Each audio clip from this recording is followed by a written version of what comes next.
El ladrón de recuerdos. El nombre no le vino a la mente de inmediato. Sarah lo tenía en la punta de la lengua. El nombre de su profesora de tercer grado. Sabía que tenía el cabello rojo y un lunar en el cuello, que leía cuentos sobre zorros y que olía a café tibio y lavanda. Pero el nombre, no. Al principio no le dio importancia. Una omisión trivial. El tipo de olvido que ocurre después de 30 y tantos años. Pero entonces vino otro. La calle donde aprendió a andar en bicicleta. Luego la canción que solía cantar su madre. Luego, una mañana, se despertó y no pudo recordar el rostro de su hermana. Y eso ya no era trivial. Sarah Mitchum era detective en el departamento del condado de Franklin. Sabía distinguir entre el olvido normal y el otro. Este era el otro, más sutil, más lento. Como si algo no le robara la memoria de golpe, sino que la evaporara, por los bordes, por las costuras. Lo más extraño era que no le dolía. Solo quedaba un vacío, como una página que antes estaba llena y ahora simplemente no está. Los primeros informes vinieron de West Haven. Una mujer que olvidó que estaba casada. Un niño que dejó de reconocer a su perro. Un hombre que se presentó en la comisaría diciendo que no sabía cómo había llegado allí, aunque vivía a 2 calles. Todos tenían los ojos huecos, como si el centro de ellos se hubiera perdido. Y todos decían lo mismo. No siento nada, pero sé que debería. Sarah tomó el primer caso como rutina, el segundo como coincidencia, el tercero la hizo sudar frío. Para el cuarto ya había empezado a olvidar el nombre de su primer beso. Y aún no lo sabía, pero ya no lo recuperaría. La lluvia se detenía justo cuando Sarah aparcaba el coche cerca del número 118 de la calle Sycamore. El asfalto seguía húmedo, reflejando las farolas como si fueran charcos de luz líquida. Eran las 19:46 y el vecindario olía a hojas mojadas y ropa recién lavada. La mujer que le esperaba en la puerta tenía unos 50 años, con el rostro tenso y los dedos crispados en el borde del suéter. «Gracias por venir tan rápido», dijo. «Es mi esposo, Todd. No sé qué le pasa». Sarah sintió y la siguió al interior. En el salón, un hombre canoso estaba sentado en el sofá, mirándose a la televisión apagada. Parpadeaba lentamente como si cada segundo se le escapara. En la mesa había una taza de té sin tocar y un álbum de fotos abierto. «¿Señor Carmichael?», preguntó Sarah, arrodillándose frente a él. El hombre giró la cabeza, sus ojos se enfocaron y luego se perdieron de nuevo. «¿La conozco?», preguntó con voz débil. «Soy la detective Mitchell. Estoy aquí para ayudar». Él sonrió, pero su sonrisa era vacía. «No recuerdo por qué estoy triste». Más tarde, en otro caso, una adolescente llamada Becky lloraba en la sala de su casa, sujetando un vestido de fiesta. «Era mi noche», decía entre sollozos. «Mi noche. Y no me acuerdo de nada. Mamá dice que bailamos, que Jake me besó, pero en mi cabeza es como si nunca hubiese pasado». Sarah tomó nota. Las historias se acumulaban, cada vez más precisas, más desgarradoras. Y lo más inquietante, ninguna mostraba signos de trauma físico o neurológico. Eran desapariciones limpias, como si alguien hubiera cortado con bisturí fragmentos de lo que eran. En el último informe, un bibliotecario mencionó algo extraño. 30 años atrás, un hombre decía que los recuerdos estaban desvaneciendo. Lo tacharon de loco, pero decía que alguien se los estaba llevando. Sarah se detuvo al oírlo. Por primera vez, el caso olía a algo más antiguo y más oscuro. El sueño fue breve, pero dejó un zumbido detrás de los ojos. Sarah se despertó sobresaltada, con la sensación de que algo se había escapado de su mente. Se sentó en la cama, respirando con fuerza. La habitación era la de siempre. Cortinas gris claro, una planta moribunda, el reloj digital marcando las 4:38. Y sin embargo, todo parecía extraño, como si alguien hubiera cambiado de lugar los objetos en silencio. Fue al baño, se mojó la cara, miró su reflejo con atención. ¿Y si no es una enfermedad?, susurró.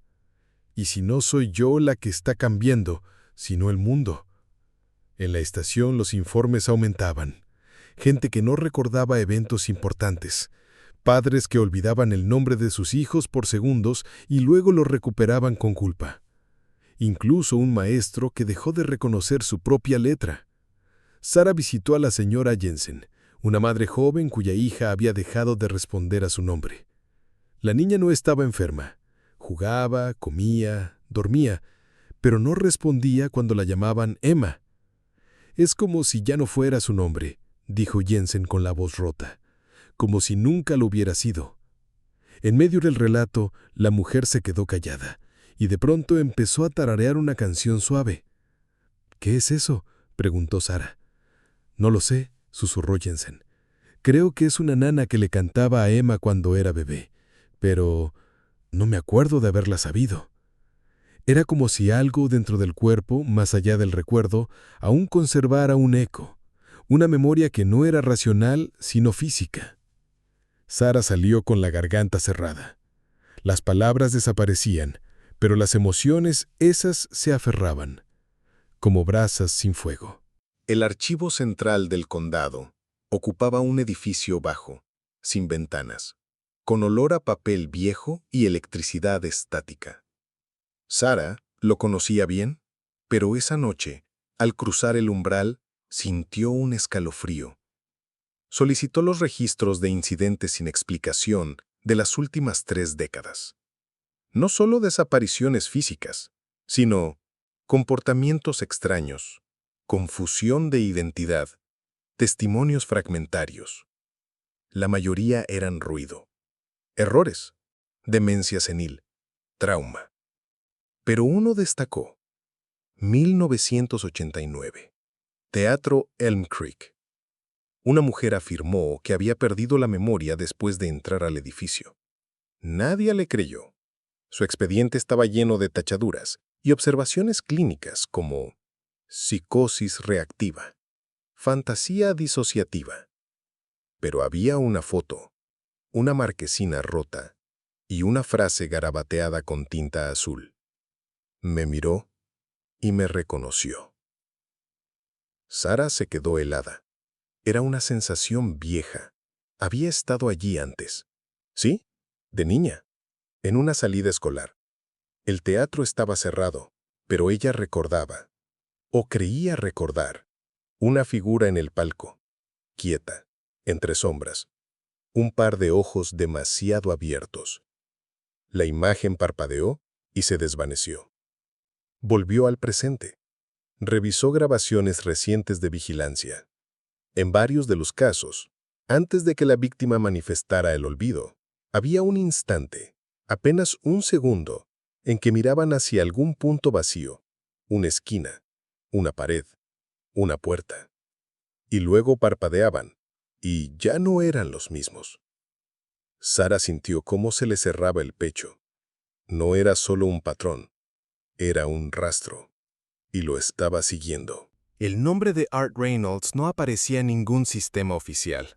No era médico, ni terapeuta, ni profesor. Pero en los márgenes de los informes más antiguos, entre los escritos a mano, los testimonios casi olvidados, su nombre aparecía más de una vez. Sara lo encontró en una cabaña cerca del bosque, con más candados que ventanas. El hombre que abrió la puerta tenía una barba blanca desordenada y ojos que no pestañeaban. «Mitchell», dijo, «te tomó más tiempo del que pensé. ¿Me esperaba?» Él asintió. La dejó pasar sin más. El interior estaba cubierto de recortes, cuadernos, cintas etiquetadas con años y lugares. Parecía un archivo montado por alguien que ya no confiaba en nadie más. «Vi lo mismo en los 80», dijo Art. «Un veterano me lo contó en Arkansas, y yo no le creí, hasta que lo viví». Hablaba con voz grave, con un humor seco que a veces rozaba el sarcasmo. Creemos que somos dueños de nuestros recuerdos, pero no. Solo los alquilamos, y algunos inquilinos no devuelven la llave. Sara intentó mantener el control. ¿Qué es? No es un qué, es un cuándo. Ella frunció el ceño. ¿Cómo que un cuándo? Art sonrió de lado, como si eso fuera todo lo que diría. Yo intenté atraparlo, con grabaciones, con espejos, incluso con mi perro. Pero es como cazar humo. Solo responde al recuerdo puro, a la emoción sin máscara. Abrió una caja de madera. Dentro una vieja grabadora. Presionó play. Una voz, la de Art, más joven, decía: «Si me estás escuchando, ya estás perdiendo algo. Mira a tu alrededor». «¿Qué falta?». Sara sintió un escalofrío. Al salir, el cielo estaba más oscuro, y por primera vez pensó que no estaba cazando, sino siendo guiada. Las emociones de Sara cambiaban, no de forma visible, pero internamente todo se tensaba. Pequeños enfados se volvían ira, dudas se transformaban en sospechas, y el insomnio comenzó a llenar sus noches con sueños repetitivos. Ella caminando por pasillos sin puertas, gritando nombres que no existían. En la estación, los colegas notaban su tensión. «¿Estás bien?», preguntó John, el forense. «Estoy ocupada», respondió Sara, sin mirarlo. «Te lo pregunto en serio. No has dormido, apenas comes y tu informe de ayer tenía errores». Ella apretó los dientes. «¿Vas a evaluarme ahora?». «No, solo quiero ayudarte». «Pues no lo hagas». John guardó silencio. Luego dijo, con cuidado: «No eres tú la que está desapareciendo, Sara, pero algo en ti ya cambió». La frase la persiguió el resto del día. En el café, el sabor era insípido. En la música, nada la conmovía. Las fotos en su teléfono, viajes, cumpleaños, una tarde en el lago, parecían ajenas, como si las hubiera tomado otra persona. Frente al espejo, notó que su mirada era más dura, más rápida, como si pensara en frío. Y lo peor, eso le resultaba útil. La pérdida de lo suave, de lo cálido, la hacía más efectiva, pero también más vacía. Esa noche, al revisar los casos, encontró un patrón. Todos los afectados habían estado cerca del Teatro Elm Creek en los días previos al olvido. No era coincidencia, era un epicentro, y ella estaba cada vez más cerca. El Teatro Elm Creek estaba tapiado, con tablones húmedos y grafitis antiguos que ya nadie leía. Pero la puerta lateral junto al callejón estaba entreabierta, como si la esperara. Sara entró con linterna en mano.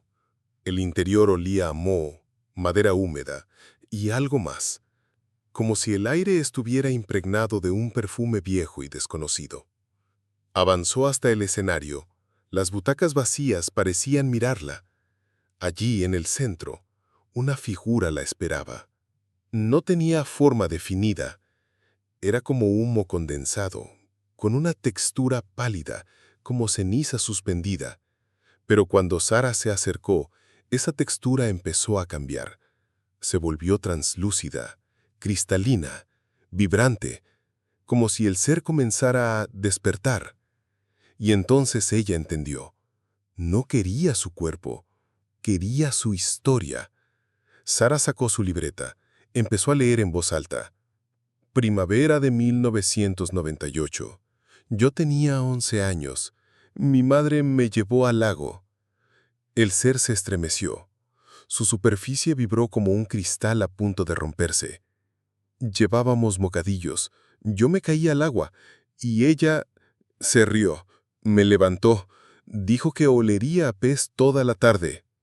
Un sonido se elevó del ser. No era rugido, era un suspiro, largo, hondo, casi satisfecho, pero también extraño. En su eco se entrelazaban voces, risas, gritos, palabras que Sara no reconocía. Mi primer beso fue en el cobertizo de Billy Haynes. Tenía las manos frías. Yo no sabía qué hacer. La criatura centelleó, pero esta vez algo falló. Un crujido, una fisura, como si la dulzura del recuerdo fuera demasiado densa, demasiado humana. La criatura tembló. Su forma se onduló como un espejismo. Parecía alimentarse, pero también sufrir.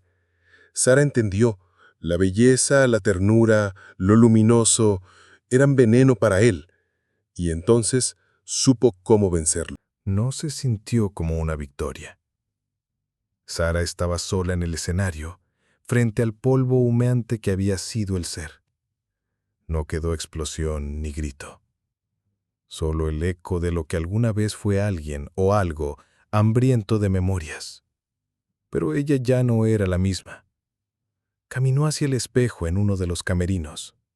Se miró. El rostro era suyo, los ojos también, pero algo no encajaba. No por olvido, sino por exceso de conciencia.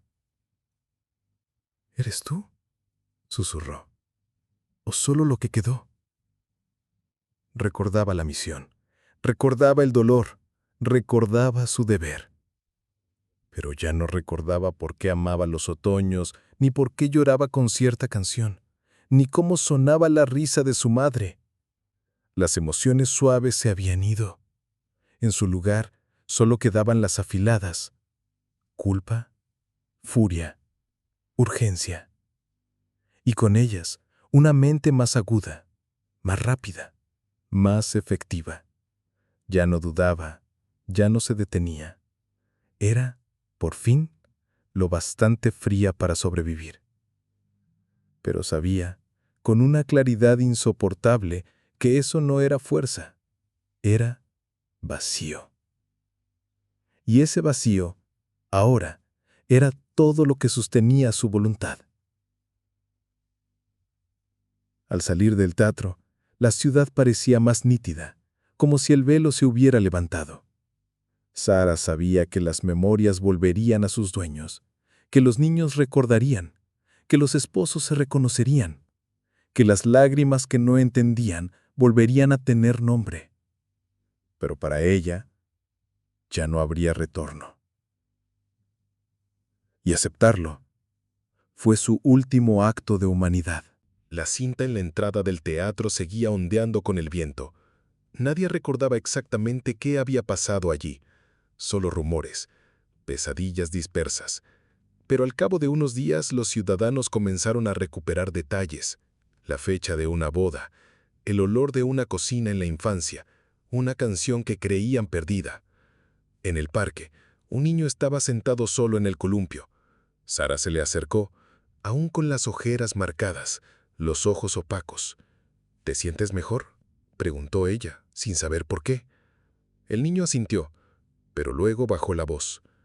Papá dice que estaba mejor cuando no se acordaba del accidente, que ahora volvió a doler. Sara guardó silencio. No había respuesta correcta, solo el peso del recuerdo recuperado. De camino al coche, pasó frente a una casa con lilas marchitas en el jardín, y por un segundo lo sintió. Un aroma tenue, persistente, a flores y ceniza. Se detuvo. ¿Eso lo recuerdo?, susurró. ¿O solo quiero recordarlo? No hubo respuesta. Solo el aire. Solo el olor. Y la sombra de algo que alguna vez fue suyo.